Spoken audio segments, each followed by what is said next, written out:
Pen podcast. My name is Joanne Cox. Hi, I'm Nanette Buchanan, and this is Let's Talk About It.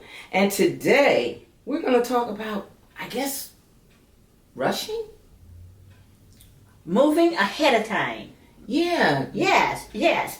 And what I want to say is an associate friend of mine said this on Facebook. Okay. She said there are people trying to do level 10 and they've never even perfected level 1. So I want to get a shout out to Andrea Scott from Living a Rich Life, because you know what? I believe that I felt fit into that category. And you know what the thing about it is, when we talk about moving forward, we don't often realize that it is steps. That's right. We don't realize that there's steps, even if we don't recognize what the steps are. You can't walk before you crawl. Yes. You know, there's steps that we have to perfect before we move forward. And a lot of times, that's where we stumble backwards. Yes. Because we forget to take the step that's necessary before we get to the next level. And on this podcast, we have talked so much about a vision, plan, and action. Yes. That sounds so simple. But let me tell you how I fit into that category. Okay. I will justify, and I'm justified, Jewel. I will simply justify that the next thing I'm doing is connected with this. And then I start to do this mega thing where I'm doing podcasts and I'm doing interviews, and whatever someone is asking me to do, I'm just pulling to that, because to me it's a connection. It seems to be a connection to what I'm doing, but I have not taken the time out maybe to check with my lighting. Like we have this beautiful lighting here on IMPN podcast.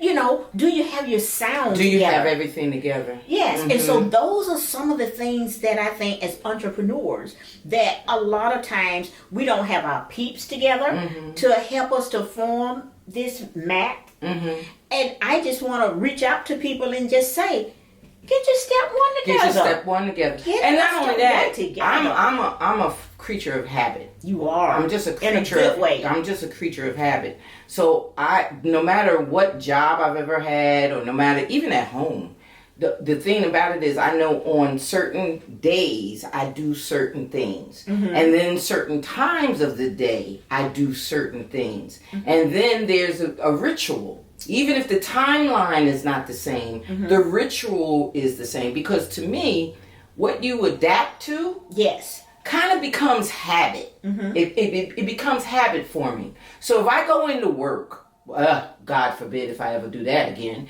If I go into work and I know that my job starts at 8, I want to get there at least by 10 minutes to 8, if not earlier. Yes. Because I know that my habit would be get there, set my desk up, get my desk prepared for the day, get things ready in that 10-minute span, because at 8 o'clock, it may or may not happen. But if that phone rings, I don't want the desk to be out of order, where I can't pull up whatever the assignment is or whatever it is that I know was going to happen at 8 o'clock. Exactly. I want to make sure that everything is lined up appropriately. I know at 11 I take lunch, or at 12 I take lunch. Things become habit. And if you make a habit of them, you can do it. We've even talked about my writing. Yes. I know that, okay, during the day, I have to do my posts. I have to do this. I have to do that. When I finish that, I have a whole nother regiment that I go in. When I finish that, I have a whole nother regiment. For each day, I know what my regiment is. But at 6 or 7 o'clock at night, I'm doing that 2 hours of writing. Yes. That I said to you. Yes. I write every day. Now, it may not be writing in the story, but it may very well be getting the information together. What do I need to look up? What do I have to research? But it's pertaining the writing of a book. It's pertaining that. So if you make things a habit, adapt to them, Just like you go to work every day and you know what time you go to work and you know what time you get up, you know what time you do. It becomes a ritual. And you automatically know when you missed the ritual. Yes. You can't miss the steps. Well, what I want to say, we have all these phrases, and there's one that says, the way you do one thing is the way you do everything. Yes. I can honestly say that is not always true. Right. Because we will give more to an outside job than we do for ourselves. Yes. So most people will have, a good worker will have that ritual where they're coming in and getting their desk together. And whatever it is. I was a past receptionist, and there is no way I wouldn't have that together. But then, again, when you're an entrepreneur, if you're not accountable to someone for a certain time period, this is where the structure has to be put in place. And the habit that helps that, is maintaining that same type ritual at home. That's right. So you have your calendar at home. You have your daily planner. Yes. You have the same setup that you have at an office, or the same setup you would have for a boss. Yes.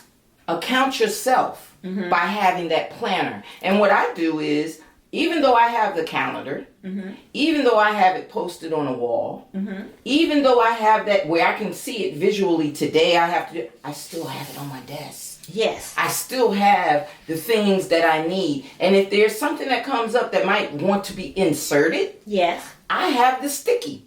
And even like you do it at this job, I still have a sticky at home. Yes. So I'm accountable to myself. Yes. And even though I have the freedom, because at your job you don't always have the freedom to move things. Even though I have the freedom to move them, I asterisk them. Yes. To make sure you didn't do that yesterday. You better do that today. That is what I call structure in a very positive way. And this is what we are saying. You need to be accountable to yourself. That's right. Who is more important than you? If you don't take care of you, who will? Yes. You are number one in your life. You don't want to get all the way to, okay, you were on step 1. You missed a little bit.